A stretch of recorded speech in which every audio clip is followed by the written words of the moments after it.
Welcome to the Ingles table. I'm Deborah Adams. When I was a child, we grew and preserved our own food, and we passed down family recipes like they were precious heirlooms. And my passion for food took me all the way to France to cooking school. And now I combine my Appalachian roots with French-inspired cuisine that doesn't take all day to put on the table. The results are some amazing recipes like my pear Frangipane tart. Let's get started. We're going to begin, as most desserts, we're going to start with butter and sugar. So I'm going to put this in the mixing bowl. You can use a hand mixer like I do, or you can use a paddle attachment on a big mixer. Now, we will cream these together for about 3 minutes. Your butter needs to be room temperature. Today mine seems to be a little cooler than room temperature, so this will take a few minutes. And we'll continue to cream this until it's light yellow and fluffy. And that looks like that's about right. So the next thing we're going to do is add our flour. And we'll just add a little at a time. All right, get a half of it, and then we'll add an egg.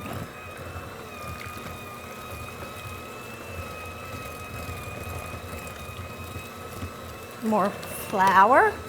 That is our almond flour. When I learned to make this at cooking school in France, we had to grind the actual almonds to make the flour. So you don't have to do that anymore, you can buy it at Ingles. They have a great selection of different types of flours to use in all your various recipes. Okay, the eggs are incorporated. Next, we're going to add an 1/8 teaspoon of vanilla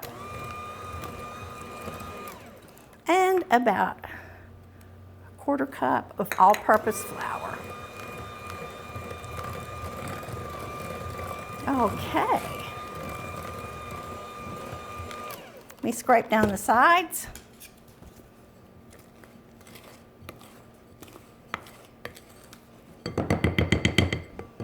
One more spin, and we'll put it in the refrigerator while we get our pastry tart ready to go. Okay. Like I said, we're going to do this so it doesn't take all day to get on the table. So rather than making a pastry puff from scratch, I've bought one at the store. We've thawed it for about 40 minutes. I have taken a springform pan and I have put parchment paper in there so this doesn't stick when we take it out of the springform pan. It's easier if you will use a rolling pin. This is a very old-fashioned rolling pin that I've had for years.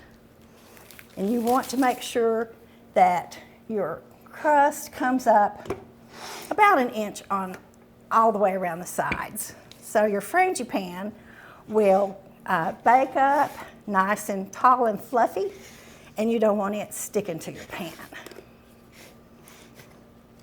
Okay. Now, we'll just flip that over the edges, press it in the corners. Of course, it's not really corners, this is a round pan. It doesn't have corners. Okay, we'll use our knife to trim it about half the height of your pan.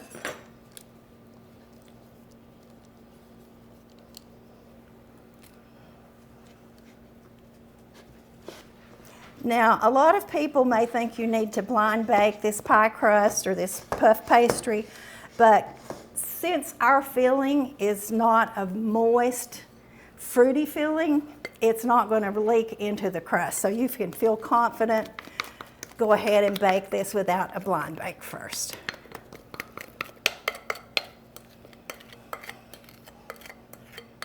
Okay, there we go. We're going to spread that out as evenly as possible. Now this is going to look like it's very thin, but it puffs up quite beautifully, and it will come up to the sides of your crust when it comes out of the oven.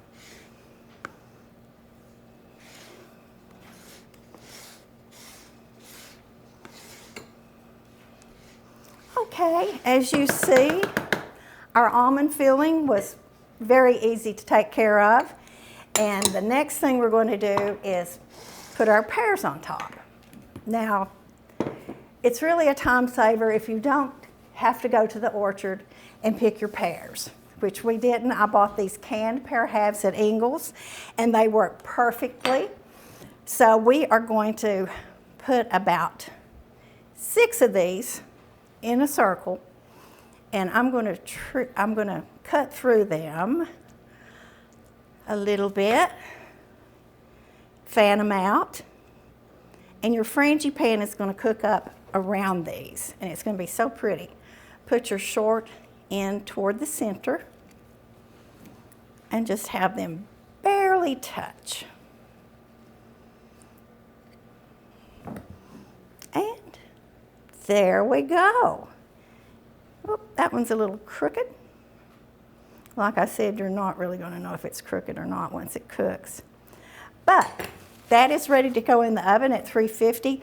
I like to put it on a cookie sheet because it's easier to take out. So we'll do that and we'll be right back. All right, we've baked our frangipane tart for about 30-35 minutes. As you can see, the frangipane is brown, the crust is beautiful, fluffy, puffy pastry. So I'm going to take this out of the springform pan and I'm going to put a little finishing touch on top. Pull your tart out from that direction, and then don't forget it's got parchment paper on the bottom. So we're going to try to get a hold of that. Slide your tart right off. How pretty is that? Now, for the finishing touch, we have some apricot preserves. They've been microwaved for about 20 seconds just to get them soft enough to spread with a pastry brush, sorry. And here we go. Gives it a pretty little sheen. And there's another reason to use this is because we're going to put some sliced almonds on top, and that's going to help our almonds stick. So that does that. Sprinkle a few almonds.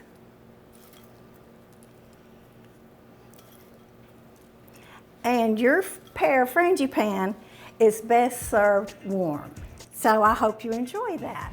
Thanks so much for joining me at the Ingles table. Merci beaucoup. Remember to explore the website for more great tricks, tips, and recipes. See you next time.